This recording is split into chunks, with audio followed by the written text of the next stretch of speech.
Hello viewers, आप सबको सुलेखा का प्यार भरा नमस्कार। प्रकृति एवं जगत की समस्त महान शक्तियों को मेरा नमन व धन्यवाद। चलिए अब प्रसंग पर आते हैं। एक नाविक था। वो 3 साल से एक ही जहाज पर काम कर रहा था। उसे शराब की आदत तो नहीं थी, लेकिन एक दिन उसने शराब पी ली और ज़्यादा पी ली, फिर नशे में धुत हो गया। ऐसा 3 सालों में पहली बार हुआ था। जहाज के कैप्टन ने इस घटना को रजिस्टर में इस तरह दर्ज किया: नाविक आज रात नशे में धुत था। नाविक ने यह बात पढ़ ली।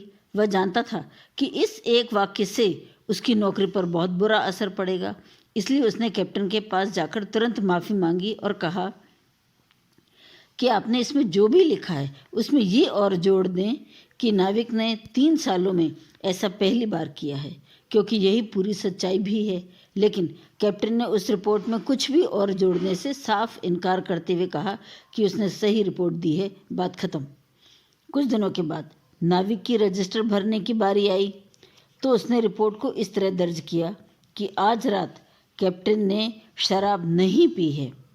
जब कैप्टन ने पढ़ा तो उसने नाविक से कहा कि आपने इसमें जो भी लिखा है उसमें ये और जोड़ दें कि विगत वर्षों में भी कैप्टन ने कभी शराब नहीं पी, क्योंकि यही पूरी सच्चाई है। लेकिन नाविक ने उस रिपोर्ट में कुछ भी और जोड़ने से साफ इनकार करते हुए कहा कि उसने सही रिपोर्ट दी है।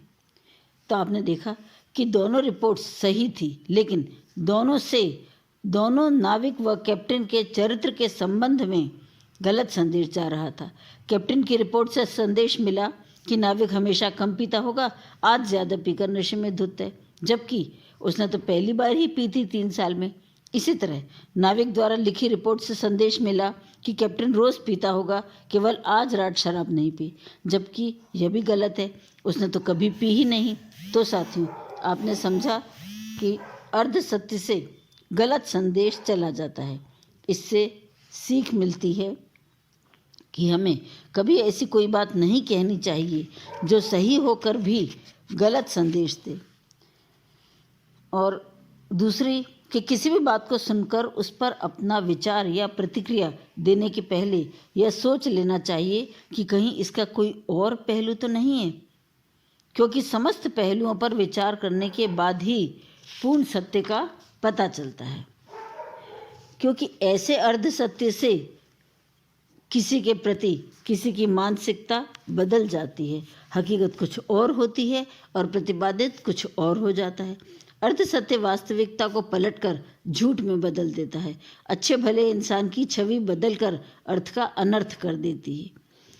इसलिए हमें हमेशा अर्ध सत्य से बचना चाहिए, क्योंकि सबसे बड़ी हकीकत ये है कि लोग आपके बारे में अच्छा सुनने पर शक करते हैं, जबकि बुरा सुनने पर तुरंत यकीन कर लेते हैं। और दूसरे की बुराई गुड़ से मीठी, इसीलिए उनका इंटरेस्ट इसी में ही होता है। सपोज आपको कहा जाए कि टेबल पर 2 मूर्तियां रखी हैं, एक राम की एक रावण की, आप इनमें से एक चुनकर ले जा सकते हैं, तो आप तुरंत राम की मूर्ति उठा लेंगे, क्योंकि राम भगवान है और रावण राक्षस है। नेचुरली आपका इंटरेस्ट भगवान में ही होगा। लेकिन अगर आपसे कहा जाए कि राम की मूर्ति लोहे की है और रावण की मूर्ति सोने की, तो आप तुरंत रावण की मूर्ति उठा लेंगे, क्योंकि अब आपने धातुओं की तुलना की है, जबकि पहले व्यक्तित्व की तुलना की थी।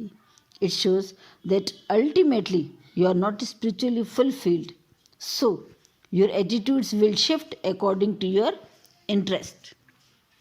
इसीलिए गलत संदेश देने वाली अर्ध सत्य बातों से बचें। बहुत बार तो लोग पूर्ण सत्य को जानते हुए भी अर्ध सत्य कहते हैं, क्योंकि उनके मन में छल कपट छुपा होता है। वो जागकर भी सोने का अभिनय करते हैं, जानकर भी अनजान होने का अभिनय करते हैं। जीवन में बहुत बार ऐसे अर्ध सत्य सामने आ जाते हैं, लेकिन हमारी जीवनी शक्ति इन बातों पर व्यर्थ गंवाने के लिए नहीं है।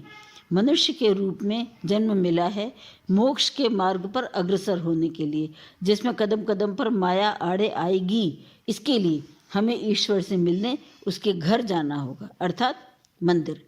पूर्ण समर्पण की इच्छा के साथ हमें घर छोड़कर मंदिर ही क्यों आना पड़ता है? इसीलिए क्योंकि वहाँ सकारात्मक ऊर्जा घनीभूत अवस्था में विद्यमान होती है।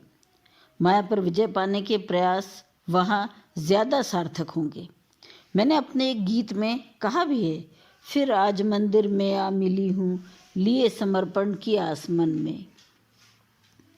तो अच्छे काम के लिए प्रयास एक बार नहीं, बार बार करने पड़ते हैं। इसीलिए विचारों को उन्नत कीजिए, उनको मंगल मूलक बनाइए, उनका परिष्कार एवं परिमार्जन कीजिए।